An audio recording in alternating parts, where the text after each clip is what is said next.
अस्सलाम वालेकुम गाइस। तो हमने लास्ट जैसे कि आपने लास्ट में सुना था कि जो अमरहा थी उसके दादा लाइब्रेरियन थे और वो काफ़ी अच्छे माइंड के इंसान थे।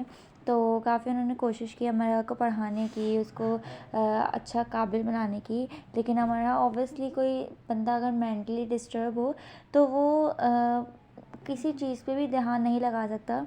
तो खैर अमरहा ने दादा को बोला कि आप दुबई चले जाएं। तो उन्होंने ये लालच दी कि बेटा मैट्रिक कर लो फिर मैं चले जाऊंगा। तो शुक्र है अमरहा ने शुक्र करके मैट्रिक क्लियर किया। बट क्लियर भी क्या किया, सेकंड डिवीज़न आ गई उसकी।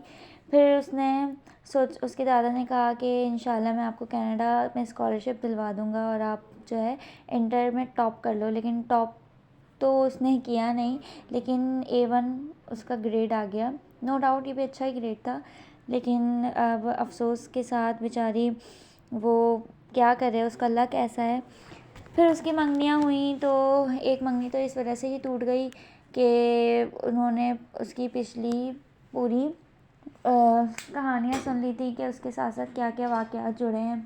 फिर एक मंगनी इसलिए टूट गई कि उसकी शादी के 15 दिन पहले उसकी जो नंद थी, भाई बोल रही हूँ, दूल्हे की बहन, वो बेवा हो गई। फिर उसकी मंगनी इस वजह से टूट गई। यानी 2 मंगनी टूटने के बावजूद भी वो बहुत ज़्यादा उकताई और तल्ख फिरती थी। तो उसके बाद हम आज कंटिन्यू करेंगे कि क्या हुआ और क्या नहीं हुआ, कि अमरहा की ज़िंदगी में आगे सुकून आएगा भी या नहीं आएगा। तो ये थी अमरहा की पास्ट स्टोरी। अब हम आगे कंटिन्यू करते हैं। इसी दौरान ऐसा हुआ कि जिससे उसकी मंगनी टूटी थी उसकी शादी उसकी खालाजाद मायरा से हो गई। मज़ीद ये कि इस लड़के की फ़ौरन प्रमोशन हो गई और कंपनी की तरफ से एक बेहतरीन घर मिल गया, शादी का तोहफ़ा, यूरोप का 1 माह टूर। मायरा ने एक दिन उसे फ़ोन किया। मैंने तो अफसराब से कहा कि मुझसे शादी करके बच गए आप, वरना मरहा छोड़ो, वैसे अच्छे खासे कंगले हो जाते, पता ही नहीं क्या क्या हो जाता उनके साथ। वो खामोशी से मायरा और सराफनामा सुनती रही। आजिज़ आके मायरा ने पूछा, कुछ तुम भी बोलो, कुछ तुम भी तो कहो। उसने फ़ोन बंद कर दिया, इतना ही जवाब काफ़ी था। कॉलेज वो जाती रही, दादा से कम कम बात करती थी, उनसे नाराज़ थी। दादी और अम्मा अब उसे घर में कुछ नहीं कहते थे। घर में आग भड़कती, दादी के पैर में मोच आ जाती, हम्माद का मोटरसाइकिल से हादसा होता या बाबा के स्टोर को नया नुकसान उठाना पड़ता। कोई भी कुछ न कहता क्योंकि अब ये ठेका रोज़ शोर से दूसरों ने लिया हुआ था। अमरका को ऐसा लगता कि तारीकी का गहरा जंगल है जिसमें वो भटकती रहती है, लेकिन रोशनी की किरण है कि आके ही नहीं दे रही। इसे लगता था कि दुनिया सब कुछ भूल जाएगी लेकिन उसके मुतालिक कुछ नहीं भूलेगी। वो दुआ करती थी कि काश कोई हवा चले कि सबके जहनों से उसका नाम मिटा डाले। ना किसी को इसका नाम याद रहे, ना उस नाम की शख्सियत से जुड़े वाक़यात। घर में मेहमान आते तो वो लाइब्रेरी चली जाती, वहाँ शाम तक ही रह सकती थी। फिर दादा इसे लिए घूमते फिरते हुए वो दादा से बात ना करती मगर उनके साथ घूमती फिरती रहती। दादा जानते कि वो लोगों का सामना करने से खौफज़दा रहती है, ख़ासकर रिश्तेदारों और जानने वालों से, और ये खौफ उन्हीं लोगों ने इसके अंदर पैदा किया है। वो ख़ानदान की तकरीबात और घर में किसी को दिखाई नहीं देती थी, फिर भी सब में बेहद मकबूल थी। वो डिस्कस किए जाने के लिए, कहके लगाने के लिए बेहतरीन मौजू थी। सांप सीढ़ी का वो खिलाड़ी जिसे बार बार सांप खा लेता है और उसकी दुम से लटकता सबसे निचले दर्जों में आता है, बार बार। अमरहा जैसी खूबसूरत लड़की को बार बार निचले दर्जनों में देखना ख़ानदान की हासिल लड़कियों का पसंदीदा मशगला भी था। वो हासिल लड़कियां ही क्या, कौन है अपने लिए पहला नंबर और दूसरे नंबर की आखिरी नंबर पसंद नहीं करता। लेकिन इंसान तो वही है ना जो अपनी खुदनुमाई बेशक करता है लेकिन दूसरों की खामी की पर्दापोशी हर हाल में करे। और ऐसे इंसान कब इंसानों के हुजूम में कहाँ मिलते हैं। अपने आप से तल्ख, अपने माहौल से गमगीन अमरहा मायूस और बेजार सी रहने लगी। नामालूम ये कुदरत का तरीका कार था या कुदरत की तरगीब के अपने पास बदतर होने वाले माहौल से निकलने के लिए इसने कोशिश तेज़ तर कर दी। 1.5 साल के दौरान उससे मुख्तलिफ बैरूनी कॉलेज यूनिवर्सिटीज़ के हज़ारों ऑनलाइन स्कॉलरशिप फॉर्म भरे। 50%, 60%, 70%। उसने किसी यूनिवर्सिटी के भी स्कॉलरशिप को जाने न दिया। दादा ने उस दौरान उन बाबा को और उसके बाबा को मनाने की बेहद कोशिश की कि चंद लाख की बात है, बेटी पर लगा दें, पढ़ लिख कर लौटा देगी, लेकिन बाबा को मशवरा ही सरासर एक मजाक लगता था। भला पढ़ने लिखने पर कोई लाखों लगाता है क्या? दादा को खामोशी अख्तियार करनी पड़ती, बहस फ़ायदा देती ना दिलाइल। मानचेस्टर यूनिवर्सिटी के तलबा की सोसाइटी अपने ज़ाती फ़ंड से 5 स्कॉलरशिप दे रही थी, इसे वहाँ से भी इनकार हो गया। 2 सालों में उसने 200 बार sorry you are a great student but we can't help, best of luck जैसे ईमेल्स पढ़ती थी, फिर उसने गिनती छोड़ दी थी। लेकिन ज़ाहिर है इनकार नाकामी की कोई हद बिलाशुबा नहीं हो सकती, लेकिन इनकार सुनने वाला और नाकामी सहने वालों की बर्दाश्त की एक हद होती है। मानचेस्टर यूनिवर्सिटी के इस इनकार ने एक बार फिर घुटनों में सर देकर रुलाया और उसने बहुत खफा होकर, बहुत जल कर एक आखिरी ईमेल उनको ज़रूर की। मैं हूँ ही मनूस मारी, मैं जल के मर जाऊँ तो ये अच्छा है, बाढ़ में जाओ तुम सबके सब, तुम्हारी स्कॉलरशिप ऑफर। अगले ही दिन उसे एक लंबी चौड़ी मेल वसूल हुई जिसमें अंत तक कोशिश करने और कभी ना हार मानने पर एक बड़ा सा लेक्चर था। साथ ही दुनिया भर के इन कामयाब इंसानों की मिसालें थी जिन्होंने बदतरीन हालात में भी शानदार कामयाबी की बुनियाद रखी थी। इनमें सरफहरिस्त नाम मोहम्मद अली और चार्ली चैपलिन का था। साथ ही बहुत से नरम अंदाज से बताया गया था कि मैट्रिक में उसका बी ग्रेड है, एफएससी में भी सिर्फ ए और ग्रेजुएशन में बहुत मुश्किल से वो A+ के साथ कर सके। ऐसी सूरत में जबकि उसके पास शानदार एकेडमिक रिजल्ट नहीं है, वो कैसे किसी दूसरे शानदार तालीमी काबिलियत रखने वालों के मुकाबले में स्कॉलरशिप दे दें? ये तो सरासर नाइंसाफ़ी होगी। नाइंसाफ़ी? हाँ, बड़े आए नाइंसाफ़ के आलमगीर। आखिर में एक छोटी सी सतर लिखी थी जो कुछ ऐसी थी, फिर भी हम सोच रहे हैं कि शायद आपके लिए कुछ कर सकें, प्लीज़ जल्द मत मरिएगा, हमें वक्त दें। इसने वक्त दे दिया, इसे क्या एतराज़ हो सकता। इस दौरान इसका BA का रिज़ल्ट भी आ गया। A+ तो जैसे बोर्ड वालों ने उस पर हराम ही कर दिया था कि जितनी भी मेहनत कर ले अमरा वाजिद इसे A+ नहीं देना। वो बहुत खफा सी रहती थी अपने रिज़ल्ट से, लेकिन कर भी क्या सकती थी, सिर्फ इतना कि A+ का साइन सफाई से लगाकर अपनी डिग्री मास्टर मेल कर दी। और इसकी ज़रा सी चालाकी काम कर गई। पूरे 1 महीने सोचने के बाद उन्होंने उससे कहा, हम आपको 70% स्कॉलरशिप ऑफ़र कर रहे हैं, वो भी 30% हर हाल में आपको 2 साल डिग्री के दौरान वापस करनी होगी। बाकी 50% आइंदा आने वाले 5 सालों के दौरान। अपनी रिहाइश और खाना पीना आपको खुद देखना होगा, हम सिर्फ आर्जी तौर पर ये सब कुछ मुहैया करेंगे।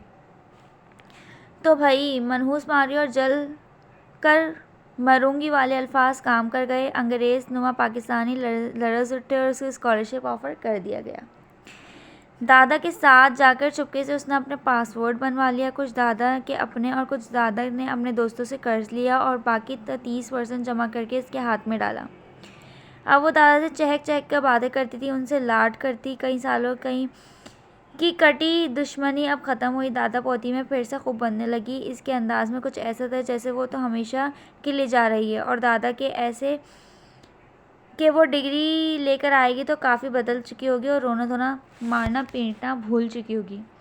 वो दादा के साथ छोटे बड़े होटलों में खाना खाती रहती और हर कदम पर आसपास ऐसे नज़र दौड़ा रही होती जैसे सबको अलविदा कह रही हो हमेशा के लिए। दादा कुछ भाग गए। अमरहा, पढ़ने के लिए भेज रहा हूँ, सिर्फ पढ़ना वहाँ। याद रखना, पढ़ने की आज़ादी दे रहा हूँ, बाकी फ़ैसलों की नहीं। बाकी सारे अख्तियारात आज भी मेरे और तुम्हारे बाबा के पास हैं। ठीक है, इसने सर हिला दिया। इसने तो यही सोचा था कि वहाँ पढ़ेगी, जॉब करेगी और वहीं रहेगी। पता नहीं दादा क्या क्या सोच रहे थे उसके बारे में। इसे कभी लड़कों में दिलचस्पी रही ही नहीं थी। वो लिख कर देने के लिए तैयार थी कि होगी भी नहीं। दोनों मॉल पर चलने वाली बगियों में बैठे, जिसके आगे सफ़ेद घोड़े जते थे और जिनके टॉप वो मौसीकी पैदा कर रहे थे। वो सिर्फ शहर लाहौर में माल रोड पर घोड़े ही पैदा कर सकते थे कि जैसे कलाम मुग़लिया से दरबार शाही में अपनी शान पे उतरे हों। इसने आज गौर किया कि सब कुछ कितना अच्छा है। दादा के साथ बैठना, जगमग रोशनियों के शहर से गुजरना, जैसे रांझ की बांसुरी पर साधना और रात की रात में क़याम पर ज़िंदगी को तमाम कर देने वाली ख्वाहिश करना। खोए वाली कुल्फ़ी का आना और हाथ कुल्फ़ी के नीचे रखकर खोए वाली कुल्फ़ी जब गिरकर पिघलती है तो किनारे से पूरी की पूरी गिरती है और ये ऐसा सदमा होता है कि तसल्ली से ज़ाइल नहीं होता। मज़ीद 5-10 कुल्फ़ियाँ खाने के बाद भी बस वो गिर जाने वाली कुल्फ़ी याद रहती है। वो हंसते मुस्कुराते इन बच्चों की तरह घर आई जो ईद के तीसरे दिन ईदी जमा करने में लगा देते हैं और सिर्फ इसलिए घर से बाहर नहीं निकलते कि ईद मुबारक के दिन इनके पीछे कोई मेहमान आ जाए और इनकी ईदी मारी जाए। 3 दिन ईदी जमा करने वाले ये 2 बच्चे चौथे दिन घर से निकलते हैं और क्या खूब निकलते हैं।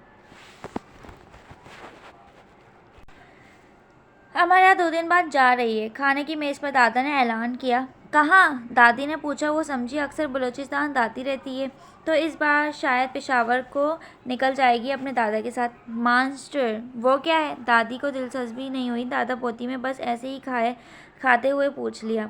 दोनों ने अपनी तरफ से मिसाइल दागा जो फुलझड़ी भी ना बन पाया। नज़र उतारनी जानी चाहिए थी कि इन सब की जोग्राफी मालूमात की इन्हें मालूम ही नहीं था कि मानचेस्टर शहर का नाम है और शहर बरतानिया में है। कोई रिश्ता आया है अमेरिका का वहाँ से क्या? दादी ने ये सवाल ऐसे ही पूछ लिया। अगले सवाल पर दादा खामोशी हो गए। अमरा इतनी काबिल है कि मानचेस्टर के मेयर ने खुद लिखकर उसे बुलाया है कि हमारी यूनिवर्सिटी में आकर पढ़ो। दादा ने तंज किया। भले से व्हाइट हाउस से ख़त आता कि वो ओबामा की असिस्टेंट बनो आकर या इन्हें अमूरे हुकूमत में मशवरे दो, किसी को कब फ़र्क पड़ने वाला था। सब आराम से खाना खा रहे थे। अमरा ने दादों को इशारा किया कि ठीक से मुतवज्जा करें ना सबको। इस ऐलान पर ऐसा रद्द-ए-अमल तो सरासर मानचेस्टर की बेइज्जती होगा। अमरा बाहर जा रही है पढ़ने। 2 दिन बाद फ़्लाइट है इसकी। दादा ने ज़रा तेज़ आवाज़ से कहा। अब फ़र्क पड़ा। अम्मा, अब्बा, दादा, दादी हैरत से दादा को देखा। पैसे कहाँ से आए आपके पास? बाबा ने सारे सवाल छोड़कर ये सवाल करना मुनासिब समझा। मुफ्त जा रही है, यूनिवर्सिटी ने स्कॉलरशिप दिया है। बाबा क्यों पागल बना रहे हैं मुझे? आपने अपना प्लाट तो नहीं बेच दिया? वो मैंने अमरा और दानी की शादी के लिए रखा था। बाबा ने खाना ही छोड़ दिया। प्लाट को बेचने की कोशिश तो दादा ने बहुत की लेकिन वो ऐसी जगह पे उजाड़ जगह पे वाक़ था कि बिक ही नहीं रहा था। प्लाट जहाँ था अब भी वहीं है, जाकर देख आना। कहीं नहीं आना जाना, रिश्ता देखा है इसका, बस शादी होगी इसकी। दादी ने अब दिलचस्पी ली। रिश्ता? अमर ने दादी की तरफ देखा और उठकर कमरे में आ गई। जल्दी जल्दी अपना सामान पैक करने लगी। साथ साथ खुद को तसल्ली देकर कहा, मुझे कोई नहीं रोक सकेगा, मैं चली जाऊंगी। परेशान ना हो अमरा, तुम चली जाओगी। दादी अम्मा बाबा में बाहर तकरार होने लगी जो आहिस्ता आहिस्ता बढ़ने लगी। ये कौन सा रिश्ता था जो उसके बड़े वक्त में इसके लिए बाहर से आया था। अब उसका जी चाहा। उसने दुआ की कि इस बारे में जो कुछ मशहूर है सब रिश्तेदारों को तक पहुंच जाए। इसके ख़ानदान वाले उन्हें फ़ोन करके बताएं कि लड़की कैसी जन्म जली है, मनहूस है, काली नज़र है, काली ज़बान वाली है, और नहीं तो कोई दादी की ज़बानी तैयार करदा उसकी पैदाइश खुलासा उन तक पहुंचा दे कि मंगल की दौड़ को क्या क्या हुआ था फ़कत एक उसकी आमद से, और क्या क्या मज़ीद हो सकता है अगर उससे दूर नहीं रह गया तो। ये कोई मौका था रिश्ते का। इसकी उंगलियां घिस गई थी मेल्स लिख लिख कर, ऑनलाइन स्कॉलरशिप फॉर्म भर भर कर, और दादी और अम्मा उसकी शादी की तैयारियां कर रहे हैं। वो खुद को टपकती रही और कहती रही, तुम चाहोगी चली जाओगी, परसों तुम जा रही हो, कुछ नहीं होगा, दादा सब ठीक कर लेंगे। कहते हुए वो जल्दी जल्दी सामान पैक करती रही। पासपोर्ट को हिफाजत से छुपाते के गुस्से में आकर बाबा पासपोर्ट ही न जला दें। रात गुजरती रही। बाहर से हुन चारों की तेज़ आवाज़ें आती रहीं और पासपोर्ट को छुपाने के लिए बाद वो कमरे के बाहर साथ लगी ज़मीन पर बैठकर ऊँधने लगी, लेकिन साथ साथ बड़बड़ाती रही, मैं चली जाऊँगी, मैं तो जा रही हूँ, कौन रोकेगा मुझे, दादा है ना, वो सब ठीक कर लेंगे। दादा ने दरवाज़ा खोला तो ऐसे दरवाजे करीब ही ऊँघते पाया और उसकी बड़बड़ाहट को कम ज़्यादा होते सुना। तकिया लाकर उन्होंने उसके सर के नीचे रखा। ज़िंदगी में पहली रात थी जब वो इतना खुश थी और इस खुशी से इतनी फ़िक्र थी कि वो बिना बिस्तर के फ़र्श पर ही सो गई। उन्हें दुख हुआ। इस माहौल ने उसे इतने दुख ना दिए होते कि उस घर में उसकी हैसियत ऐसी ना होती तो वो हर रात ऐसे ही सोती, रो रो कर आँखें सुर्ख करते, बेसुकून नींद नहीं बल्कि आँखें मूंद कर परियों का इंतज़ार करते रंगों से मुनव्वर होती नींद। दादा उसके पास ही बैठ गए और उसे देखने लगे। औलाद नामी जिस तोते में वालिदैन की जान होती वो तोता अमरा थी उनके लिए। इन्हें इतना प्यार अमरा के वालिद से भी नहीं था, बाकी की औलादों से भी नहीं था। वो इसके लिए हर जंग लड़ने के लिए तैयार रहते थे और एक जंग वो इसके हक में जीत लाए थे, उसके मॉन्स्टर जाने की जंग। एक दिन अमरहा उनसे खफा होकर कहने लगी, आप भी दूसरों की तरह हो जाए ना, क्यों करते हैं मुझसे इतना प्यार।